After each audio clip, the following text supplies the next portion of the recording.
Okay, dumako po tayo dito sa bagong expose ng ating pinakamagaling na dating senador, Trillanes. Ayan, trending po ito.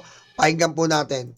Media, minsan may mga kawani ng kapulisan, nagkasundulan na sila mismo nag-video, nag-Facebook video at nag-express ang kanilang mga sentimento.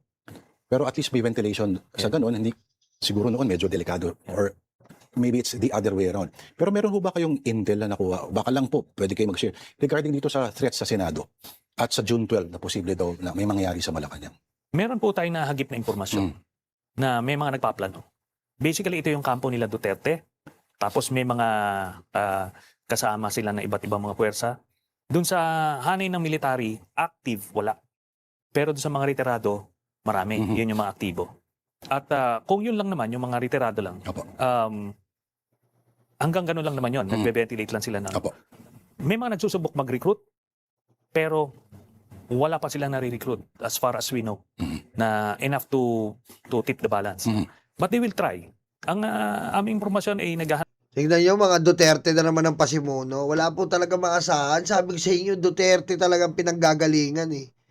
Duterte po, pwede man hindi ka maniwala kay Trillanes, yung sa bank records ka, putek, legit na legit. Tamo, Duterte talaga pinanggagalingan. Grabe po talaga pagkaganid, pagkasakim.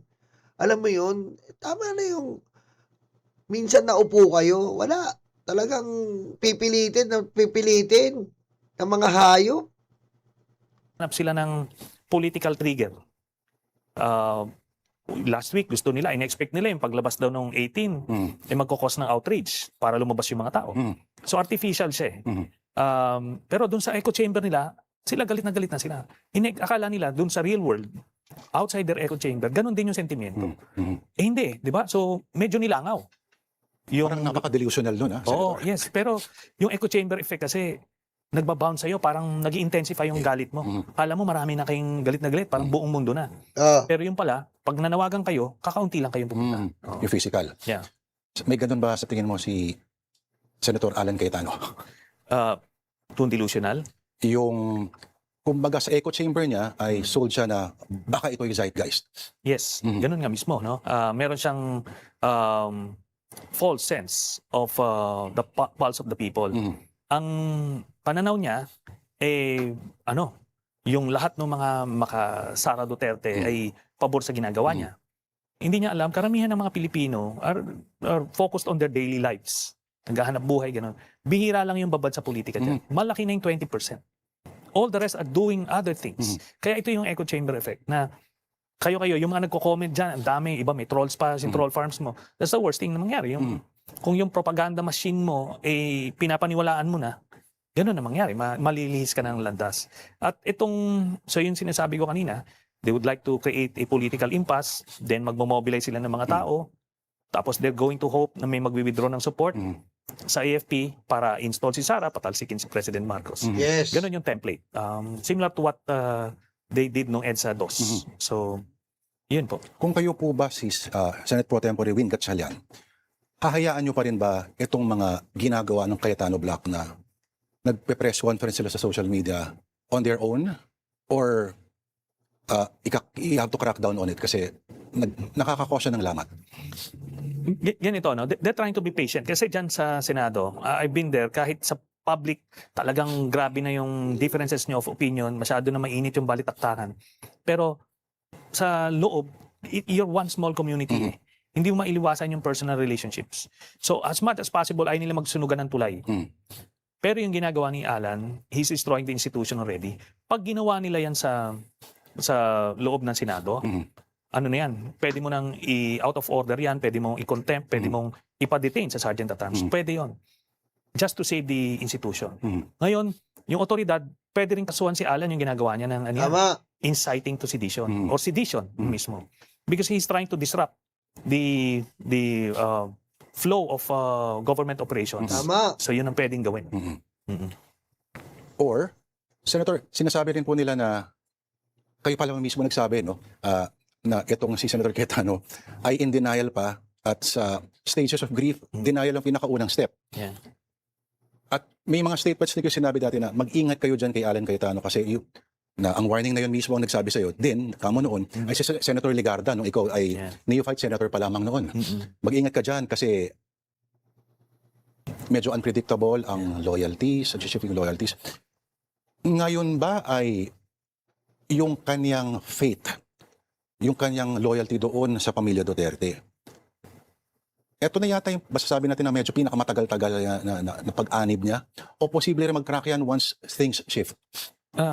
One thing we can be sure of, Alan Cayetano is loyal to his self-interest. Okay, yan yon. Pag tinignan mo yung history niyan, lahat ng mga patron niyan sinuwag niya.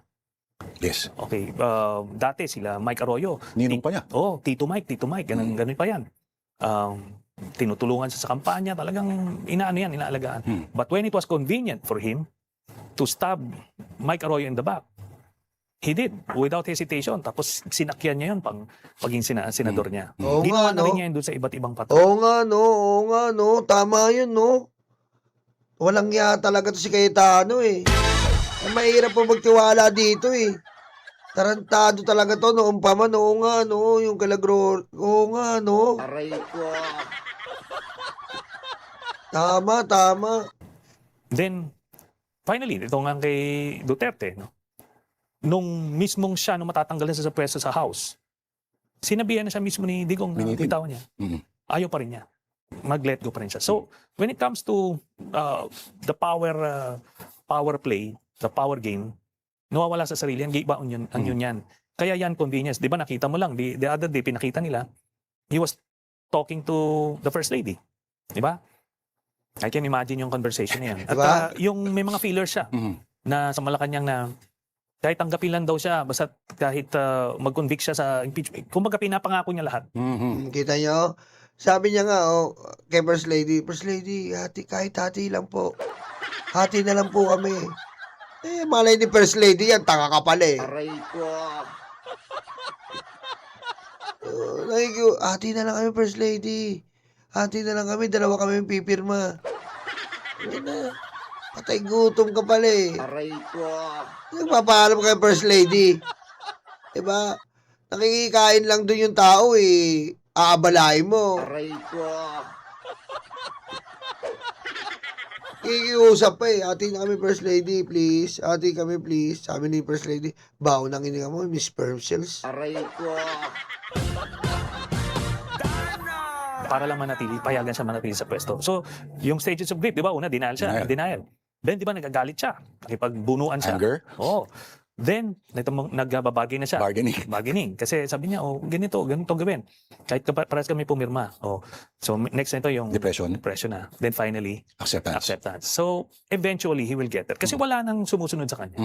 Even sa website ng Senado, hindi na siya Senate President. Doon pa lang, indication na yun. Indication na. Tapos, ang pumipirma ng mga cheque ng sweldo ng mga Win. empleyado doon, si Senator Win na. Wala na yan. So eventually, etong gulong to huhupa na rin. If only, alam ko, dapat independent ang mga institutions, but if only Malacanang plays its cards right, or knows how to wield, yung mga kaya nilang gawin, huhupa. I believe at this point, yung Malacanang is waiting for what will happen within the next few days. Kapag nag-fizzle out ko ano man yung plano nila, tapos next week, back to normal, yun na yun. Wala na silang pwedeng gawing gimmick pa. Kung binubuhusan nila lahat eh. And remember, all of these things, aside dun sa desire ni Cayetano to hold on to power, they want to prevent yung impeachment. Matuloy. Ayaw rin nilang matuloy yung makulong ito si Marcoleta. Marcoleta. Tapos yung ibang So kumbaga talagang, na to eh. Alanganin talaga. All out na sila and all in na yung taya dito.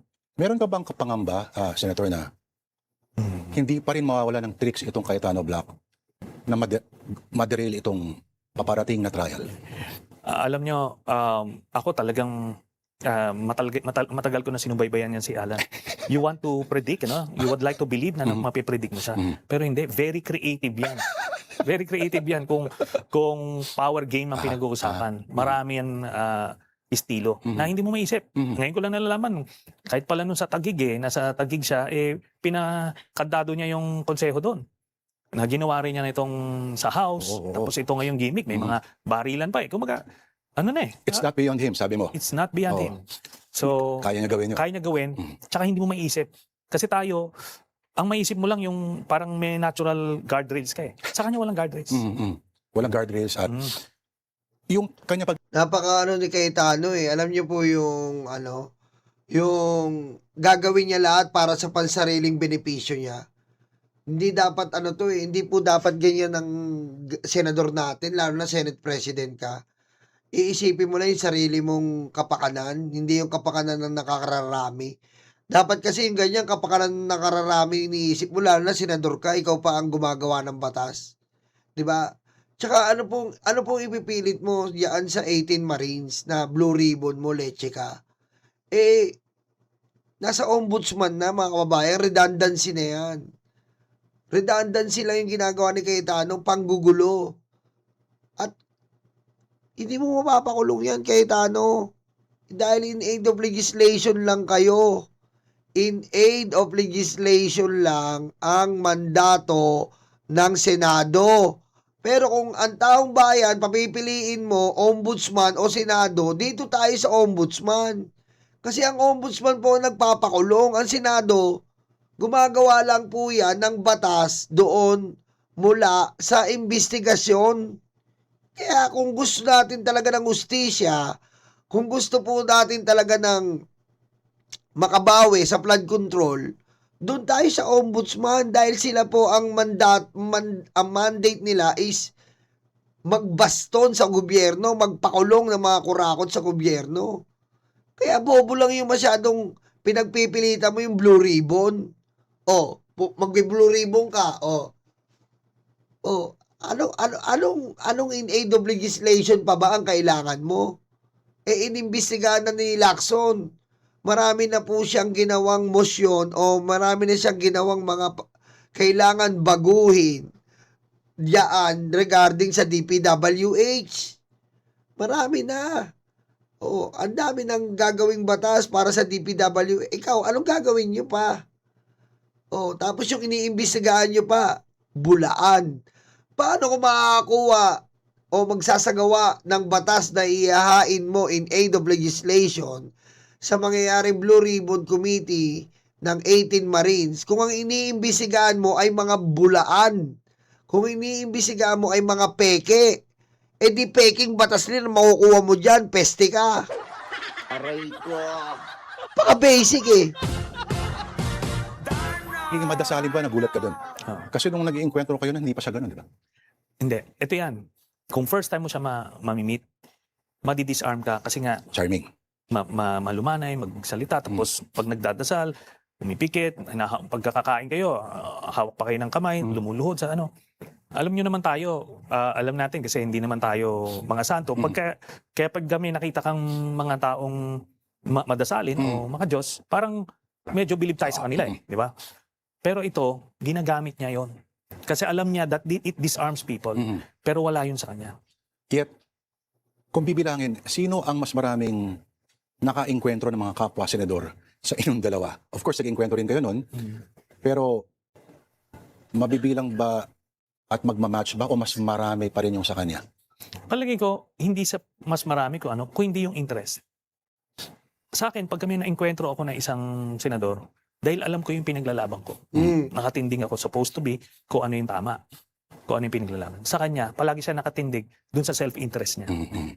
Pero, ipapakita niya yan ng Bible verses, o kaya yung mga legal jargon, o kung ano mga pangbola. Kaya hindi mo makita yung self-interest ng on his face. Kasi nga, nakatago, nakabalot.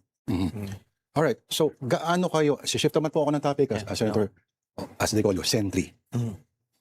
You are for a tambalang Risa Ontiveros at Erwin, tama ba? Erwin Tulfo? Apo, ang layunin ko po sana ay magsanib puwersa yung administrasyon at itong middle forces. Sa middle forces, ito yung basically the anti-Duterte forces na hindi admin. So, marami yan. Yung mga kakamping dati, yung mga bumoto kay Mayor Isko, kila Senator Pacquiao, Sen Ping, yung mga yon. So, ito, kung magsanib puwersa ito with the administration, very potent force ito. So ngayon, ang tinutulak namin na pinuno dito sa middle forces si Senator Risa. So siyempre, pagka nag-coalition, yung Vice President nasa administration. And I believe si Senator Erwin Tulfo would be a good match dun Bakit? sa... kasi complementary siya eh. 'Di ba?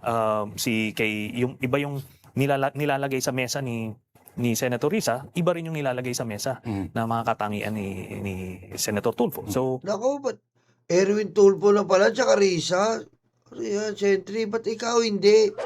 Ikaw na lang, di ba? Ikaw na lang, bagito ba si Erwin? Aray ko. Di ba? Sa akin nga, dapat hindi si Risa, ikaw na lang eh. Ikaw na lang. Suportahan ka namin.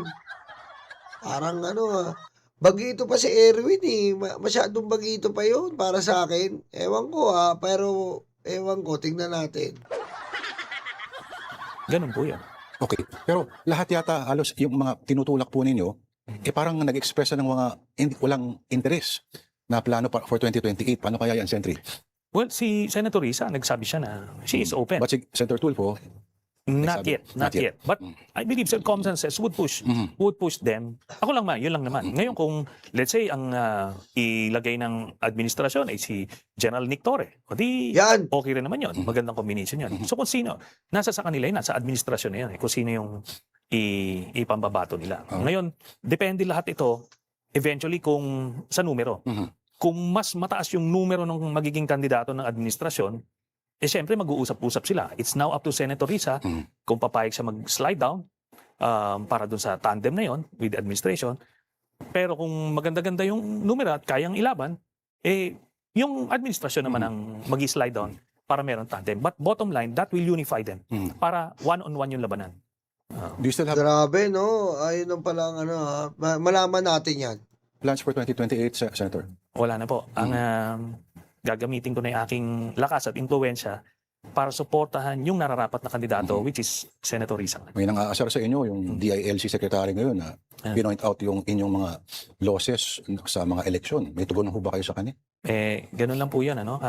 Alam naman nila kung bakit sila nananalo eh. Hindi naman dahil sa galing, di ba? Dito sa Pilipinas, unfortunately, may mga iba't ibang factors at play na primarily yung resources, yung kung willing kang lumaro, maraming bagay yan. Basta't ako, ginawa ko po yung, nagpresenta ako. Ngayon kung ayaw po nung mga botante, I will take that and I'll move on. Ika nga na siyang abogado, one citizen with a vote is as equally powerful as any other. Maraming salamat po sa Galing ni Sentry, no? Pero para sa akin talaga, si Sentry, presidente na to eh. No? Ngayon ko narinig yun, Erwin Tulfo. Bago pa yun eh. Rapi Tulfo, pwede pa. Idol! Odette, Chari! No? Idol Rapi na lang. Aray ko. Ikaw ang idol ko. Idol ng mga Pilipino. Idol Rapi. Idol Rapi.